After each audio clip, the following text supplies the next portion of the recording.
हुकूमत खुद कहती है कि आप लोग पाकिस्तान तहरीक इंसाफ दहशत गर्द हैं। हम अगर दहशत गर्द हैं तो मेरा ख्याल है कि फिर तो 75% पाकिस्तान दहशत कुछ मुकदमे आप पे भी हैं दहशत गर्दी के। हर पाकिस्तानी एक हैं दहशत गर्दी की जंग में, लेकिन पाकिस्तानियों को इस जंग में किस तरह यकजा करके एक दीवार बना के इस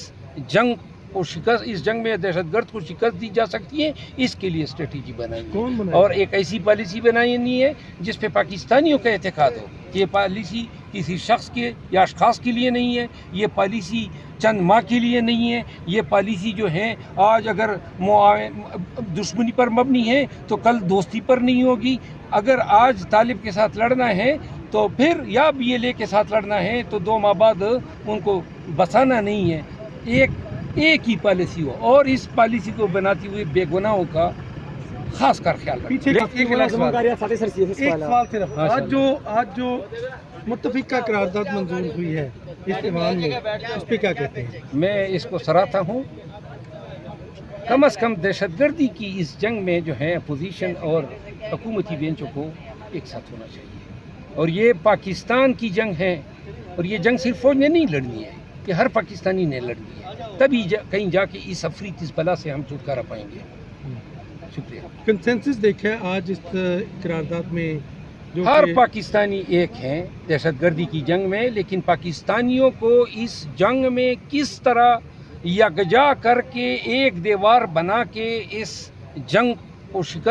में दहशतगर्द को शिकस्त दी जा सकती है, इसके लिए स्ट्रेटजी बनाई और एक ऐसी पॉलिसी बनानी है जिस पे पाकिस्तानियों का एतकाद हो कि ये पॉलिसी किसी शख्स के या अशखास के लिए नहीं है, ये पॉलिसी चंद माह के लिए नहीं है, ये पॉलिसी जो है आज अगर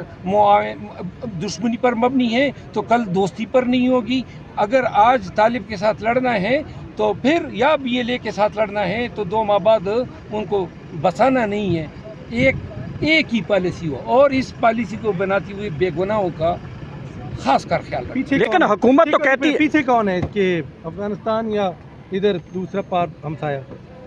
हमारी अपनी नाकामी है, गफलत है, लग़ज़िश है। शायद पूरी दुनिया हमारी दुश्मन हो जाए लेकिन हमें खुद जुर्रत दिखानी होगी। हुकूमत खुद कहती है कि आप लोग पाकिस्तान तहरीक इंसाफ दहशत गर्द हैं। हम अगर दहशत गर्द हैं तो मेरा ख्याल है कि फिर तो 75% पाकिस्तान दहशत कुछ मुकदमे आप पे भी हैं दहशत गर्दी के। उन्होंने आज फ्लोर ऑफ द हाउस पे जो कहा है, उन्होंने कहा है कि आपसे तो पाकिस्तान तहरीक इंसाफ के रहनुमा सबका शेर अफजल मरवत भी नहीं संभाले जा रहे। देखिए अब ये कब शेर अफजल मरवत, वहाँ पे लोग मारे गए हैं, ट्रेन अगवा हुई है, पूरा पाकिस्तान जो है वो एक अजीब इसको अभी शेर अफजल मरवत, अरे भाई शेर अफजल मरवत अगर हमसे संभला नहीं जाता आपको खुश होना चाहिए। उससे अगर मसला होता है तो बिटियाई को होता है, तेरे पेट क्यों मरोड़े। अच्छा ये बताइएगा कि जी इस वक्त हमारे साथ मौजूद है पाकिस्तान तहरीक इंसाफ के सीनियर रहनुमा अब्दुल लतीफ़ चित्राली साहब। आज ख्वाजा आसिफ साहब ने धुआंधार खिताब फरमाया है और ऐसा लग रहा था पाकिस्तान तहरीक इंसाफ को धो दिया है। दूसरी तरफ नशिस्तों पे आज मस्ती खेल साहब की बड़ी याद आ रही थी पाकिस्तान तहरीक इंसाफ वालों को, काश वो होते। आज उन्होंने चारों चाने जो है खाने वो आपको चट करके रख दिया है। ख्वाजा आसिफ जो असल टॉपिक था उससे जो थॉट्स हैं वो डिवर्ट कर रहे थे।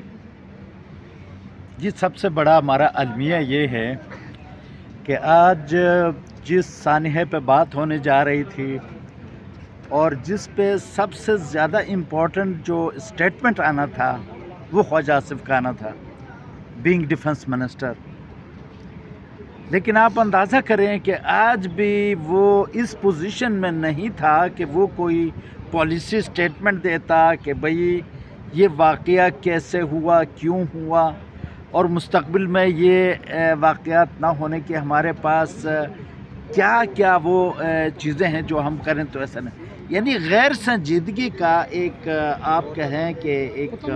नंगा नाच इस असम्बली में जारी है कि जो बंदा जिस भी मिनिस्ट्री का ज़िम्मेदार है वो उस हवाले से बात नहीं करेगा, वो उस चीज़ को टच भी नहीं, क्योंकि उनके पास कहने का कुछ नहीं है। तो आज ख्वाजा आसिफ ने जो गैर ज़िम्मेदारी का मुजाहिरा किया है ویسے تو یہ فارم 47 کی پوری حکومت ہی غیر ذمہ دار ہے، لیکن بعض مواقع ایسے ہوتے ہیں جہاں پہ آپ ایون خواجہ آصف سے یہ ایکسپیکٹیشن رکھتے ہیں وجہ طور پر کہ یار اب یہ پالیٹکس نہیں کریں گے، اب یہ پالیٹکس سے پیٹی ایشوز سے اوپر اٹھیں گے، سوشل میڈیا کا جو ان کو ایک چبن رہتی ہے اس سے اوپر اٹھیں گے اور کوئی ایک سنجیدہ جو ہے وہ ڈسکشن کریں گے، لیکن انفارچونیٹلی آج بھی ہمیں وہ سنجیدگی نظر نہ آئی۔ انہوں نے آج فلور آف دا ہاؤس پہ جو کہا ہے، انہوں نے کہا ہے کہ آپ سے تو پاکستان تحریک انصاف کے رہنما سابقہ شیر افضل مروت بھی نہیں سنبھالے جا رہے۔ دیکھیں اب یہ کب شیر افضل مروت، وہاں پہ لوگ مارے گئے ہیں، ٹرین اغوا ہوئی ہے، پورا پاکستان جو ہے وہ ایک عجیب، اس کو اب بھی شیر افضل مروت، ارے بھائی شیر افضل مروت اگر ہم سے سنبھلا نہیں جاتا آپ کو خوش ہونا چاہیے، اس سے اگر مسئلہ ہوتا ہے تو پی ٹی آئی کو ہوتا ہے، تیرے پیڈج کیوں مروڑے؟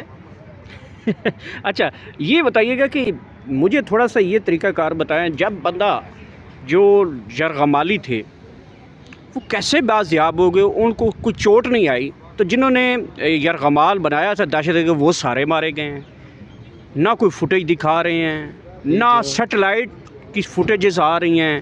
جب بندے کو کسی نے پکڑا ہوتا ہے تو اس کے اوپر آپ یرغمالیوں کو،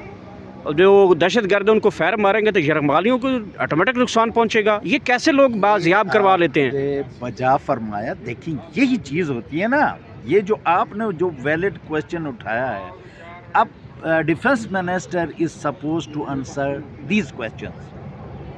اب یہ واقعہ ہونے کے بعد جتنے سوالات اٹھ رہے ہیں with the passage of time, میرا خیال ہے ان کے پاس ایک سوال کا بھی جواب نہیں ہے، ٹوٹل کنفیوژن ہے، کوئی ایک اسٹیٹمنٹ دینے کے یہ اہلیت نہیں رکھتے کہ ایکچولی ہوا کیا، کون مارے گیا، کتنے مارے گئے، جو بچے وہ کیسے بچے، مطلب ایک ٹوٹل ایک کیوس ہے، ایک آپ کہہ سکتے ہیں کنفیوژن ہے۔ تو وہ آج کی ان کی تقریر سے یہ بالکل آپ نے صحیح فرمایا کہ جو سوال، جو ویلڈ کویسچن آپ لوگ اٹھا رہے ہو میڈیا، وہ ان کے پاس جواب نہیں ہے۔ جواب اس لیے نہیں، چترالی صاحب یہ بتائیے گا کہ شیر افضل مروت آپ کی پارٹی سے ہیں اور اب ان کو نکال دیا گیا ہے، دوسری طرف وہ پیپلز پارٹی ان کو لینا چاہ رہی ہے، کبھی وہ خواجہ آصف کے ساتھ ملاقاتیں کرتے ہیں، کبھی نون لیگ کے ساتھ ملاقاتیں کرتے ہیں، آپ ان کے قریبی رہے ہیں، کوئی دال نہیں گل رہی شیر افضل مروت کی پارٹی میں واپسی ہو بھی سکتی ہے کہ نہیں ہے؟ دیکھیں شیر افضل مروت کی واپسی صرف خان اگر فیصلہ لے لیتے ہیں تو ہمیں تو شیر افضل مروت سے کوئی ایشو نہیں ہے، ہم اسے ویلکم کریں گے۔ ہمارا پارٹی لیڈر جس کو نکالے گا وہ پارٹی میں نہیں رہے گا، جس کو وہ پارٹی میں لے گا دوبارہ اور وہ پارٹی میں آئے گا تو وہ ہمارا پارٹ اینڈ پارسل ہوگا، تو اس میں کوئی دو رائے نہیں ہے۔ خان کا فیصلہ ہے، وہ شیر افضل کو اگر رکھتے ہیں تو ویل اینڈ گڈ، اگر نکال دیتے ہیں تو ہم کچھ نہیں کر سکتے۔ Thank you.